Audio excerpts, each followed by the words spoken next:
নমস্কাৰ মই বিকু চেনেল আপোনালোক সকলোকে স্বাগতম জনালো আশা কৰো মোৰ সকলো ফ্ৰেন্ড ভালে আছে মইও ভালে আছো এতিয়া ভাবিছে ৰাতিৰ ব্ৰেকফাষ্টটো বনা হেতু আপোনালোকৰ লগত শেয়াৰ কৰো আৰু কিছুমান মানে গোল গোল মোৰ হাতত মানে জলকীয়া আনাই আছে এয়া ভাবিছে ইয়াৰে আজি ভাবিছে আচাৰো বনাও আৰু ব্ৰেকফাষ্টটো বনাও বলক ভিডিওটো আৰম্ভ কৰিলো আৰু কেনেকুৱা পায় আপোনালোকে মোক কিন্তু কমেন্ট সেকশনত কি জনাব ইয়াত মই জলকীয়াখিনি ধুই এনেকুৱাকে লৈ লৈছো আৰু 5 মিনিট মান হ'ল কিন্তু ধুই মই এনেকুৱাকে থৈ দিছো জলকীয়াখিনি ইয়াত লৈছে বুট দালিখিনি মই ধুই এনেকুৱাকে ভিজাই থৈ দিছিলো আৰু ধুনিয়াকে কিন্তু বুট দালিটা ভিজিও গৈছে এনেকুৱাকে হাতেৰে দিওতে ভাঙি গৈছে মানে গোটেখিনি ধুনিয়াকে ভিজি গৈছে ইয়াত লৈছে এটা কুকাৰটো গৰম হ'ব দিছো দি ইয়াতে দিলে মিঠা তেল ইয়াতে দিছো লং ইলাচি আৰু অলপ দিলে দালচিনি ইয়াতে দিছো এটা শুকান জলকীয়া ইয়াতে দিছো তেজপাত ইয়াতে দিছো পাঁচফোৰণ এয়া মই গোটেইখিনি মছলাই ভালদৰে ভাজি ললো লৈ ইয়াতে লৈছো এটা আলু এই আলুটো ইয়াতে দি দিলো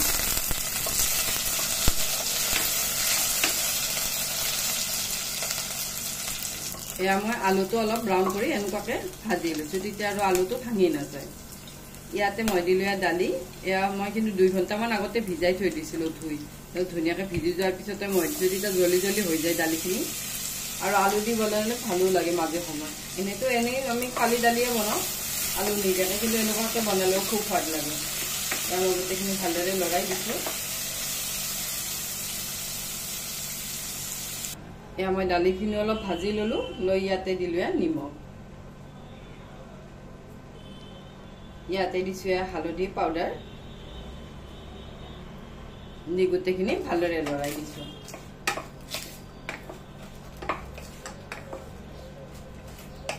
আৰু ইয়াত মই বেলেগ মছলা নিদিও অলপ খালি আদা গ্ৰেট কৰি দিম এয়া মই গোটেইখিনি ভালদৰে ভাজি ললো ইয়াত লৈছো আদা টুকুৰাটো লৈ এনেকুৱাকে গ্ৰেট কৰি দিছো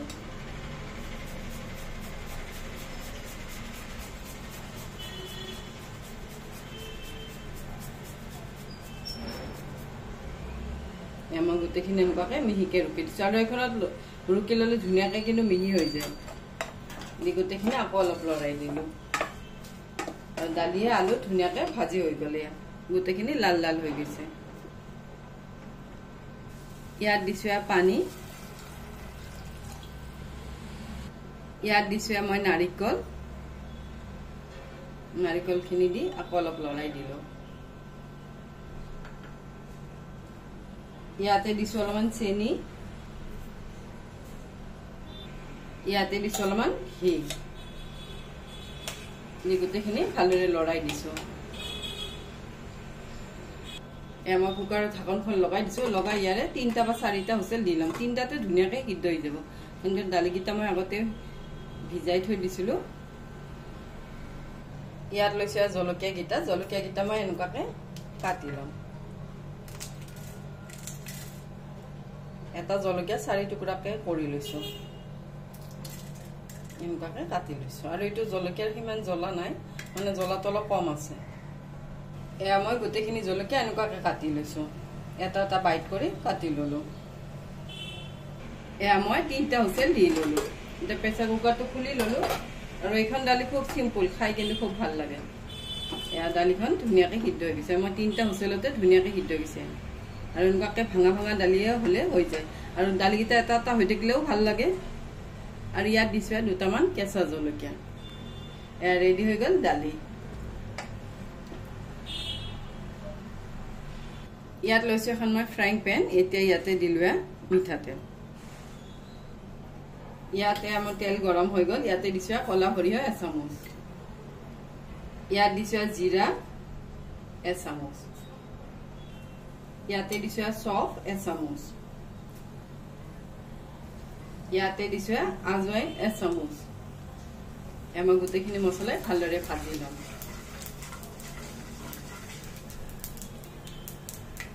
ইয়াতে দিলো জলকীয়াখিনি এয়া মই গোটেইখিনি জলকীয়া ভালদৰে লৰাই দিলো লৰাই ইয়াতে অলপ মই ঠাই বনাই লৈছো লৈ ইয়াতে মই দিছো হিং গোটেইখিনি আকৌ অলপ লৰাই দিছো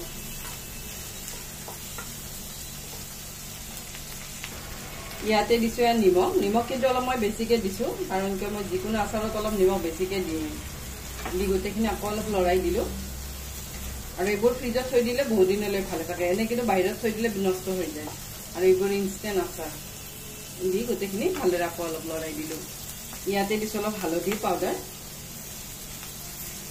ইয়াতে দিছো ৰঙা জলকীয়া পাউডাৰ এইটো কালাৰৰ বাবে দিছো মই এটা দেখাত ধুনীয়া লাগে লাল লাল হয় ইয়াতে দিছো ধনিয়া পাউডাৰ এইবোৰ মছলা পাতি কিন্তু সব মোৰ ঘৰতে বনোৱা এয়া মই গোটেইখিনি ভালদৰে লৰাই দিলো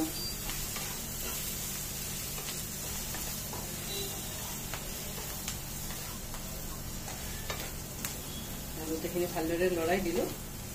এয়া জলকীয়াৰ আচাৰ ৰেডি হৈ গ'ল এনেকুৱাকে অলপ ভাজা ভাজা হ'লে মানে জলকীয়াৰ আচাৰ হৈ যায় আৰু এইবোৰ কিন্তু জলকীয়াৰ আচাৰ খুব তেল কমতে হৈ যায় 2 চামুচমান তেলতে ধুনীয়াকৈ হৈ যায় ইয়াতে দিছো অলপমান ভিনেগাৰ এয়া জলকীয়াৰ আচাৰ ৰেডি হৈ গ'ল আৰু খুব সহজতে হৈ যায় এইটো 5 মিনিটতে হৈ যায় এইটো আচাৰ ইয়াত লৈছো এটা মই বাটি ইয়াত দিলো আটা আটাৰ হলনি ময়দা দিব পাৰি মই আটাৰে বনাম মই 2 কৰছ আটা ললো ইয়াতে দিছো সোৱাদ অনুসৰি নিমখ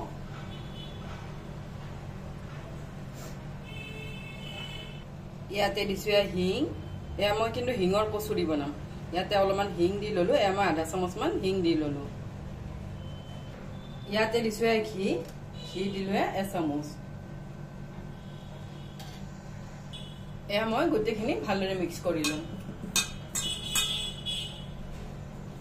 এয়া মই গোটেইখিনি মিক্স কৰি লৈছো লৈ ইয়াতে অলপ অলপকৈ পানী দি ইয়াৰ এটা ডো বনাই লম আৰু এইবোৰ কিন্তু ময়দাত বনালেও ভাল হয় কিন্তু আটাত বনালে অলপ হেল্ডি হয় ময়দাটো বনাব পাৰি কিন্তু মই হেল্ডিৰ বাবে আটা লৈ লৈছো দিখিনি ভালদৰে সানি লম এয়া মই আটাখিনি সানি ললো সানি এনেকুৱাকৈ 20 মিনিটমান থৈ দিম ইয়াত লৈছো এখন ফ্ৰাইং পেন ইয়াতে দিছো দুটামান শুকান জলকীয়া ইয়াতে দিছো জিৰা ইয়াতে দিছো ধনিয়া এয়া গোটা ধনিয়া দিখিনি মছলাখিনি ভালদৰে ভাজি লম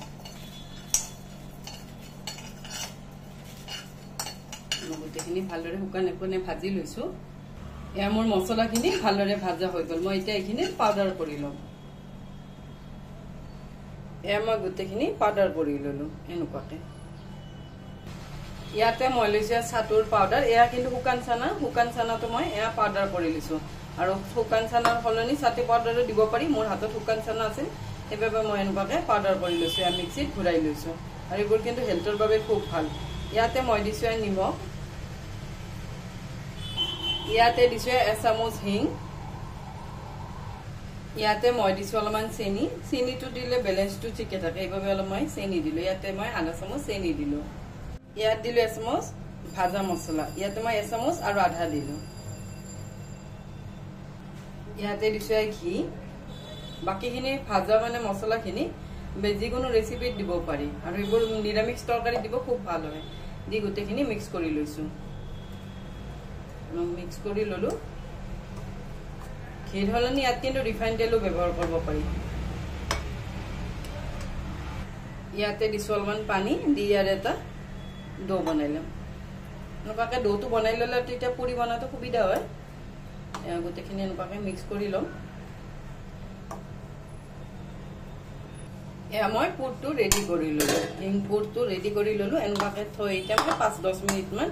থৈ দিম এনেকুৱাকৈ কৰি লৈছো আৰু বেছি পাতলো কৰা নাই বেছি ডাঠো কৰা নাই মানে মিডিয়াম আকাৰত এনেকুৱাকৈ বনাই লৈছো আৰু এনেকুৱাকৈ বনাই লওঁতে আৰু পুৰ দিওঁতে সুবিধা হয় এয়া এনেকুৱাকৈ বনাই ললো ইয়াতে মই লৈছো আটা লৈ ইয়াৰ সৰু সৰুকৈ এয়া মই বল বনাই লম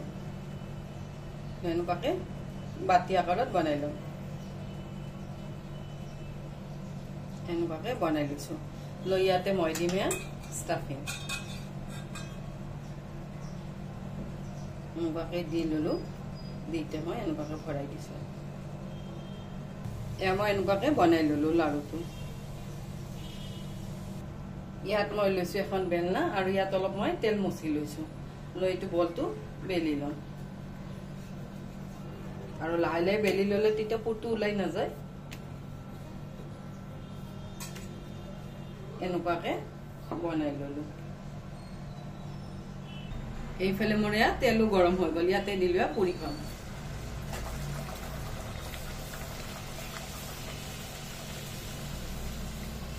আৰু এইবোৰ কিন্তু ধুনীয়া ধুনীয়াকৈ ফুলে খালি পুৰ অলপ কমকৈ দিলে হ'ল তেতিয়া লুচিখন ফাটিও নাযায় আৰু মানে ধুনীয়াকৈ ফুলেও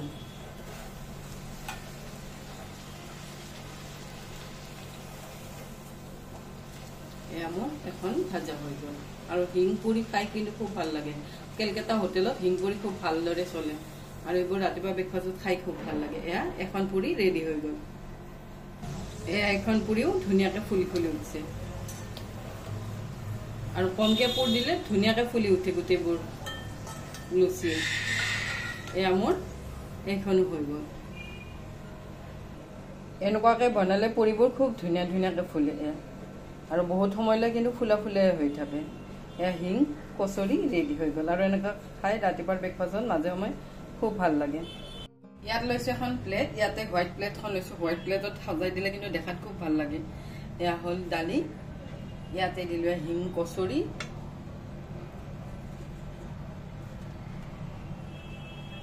ইয়াতে দিলোঁ জলকীয়াৰ আচাৰ এয়া ব্ৰেকফাষ্ট ৰেডি হৈ গ'ল আৰু এনেকুৱাকৈ লাঞ্চতো খাব পাৰি ডিনাৰতো খাব পাৰি এয়া ৰেডি এই তিনিটা ৰেচিপি আপোনালোকে কেনেকুৱা পালে জনাব মই কিন্তু মোৰ কিচেনত যি বনাওঁ মই কিন্তু সেইবোৰে আপোনালোকৰ লগত শ্বেয়াৰ কৰোঁ আৰু মোৰ ঘৰৰ মেম্বাৰে যিবোৰ খাই ভাল পায় সেইবোৰে মই আপোনালোকৰ লগত লাষ্টত শ্বেয়াৰ কৰোঁ আৰু আপোনালোকে মোৰ ৰেচিপিবোৰ কেনেকুৱা পায় জনাব আৰু যদি বেছিকৈ ভাল পায় অলপ ফ্ৰেণ্ড আৰু ফেমিলিৰ লগতো শ্বেয়াৰ কৰি দিব আজিৰ বাবে আহোঁ থেংক ইউ বাই